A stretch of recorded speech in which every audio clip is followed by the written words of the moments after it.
বুকে ধরে যত ফুল ফোটালাম, সে ফুলের কাঁটা ছাড়া কি পেলাম।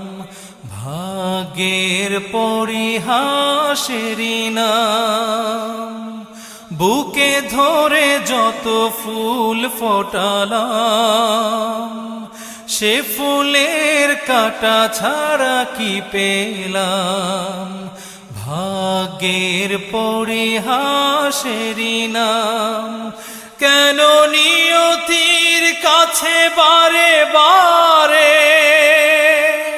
হেরে যায় মানুষ এমন।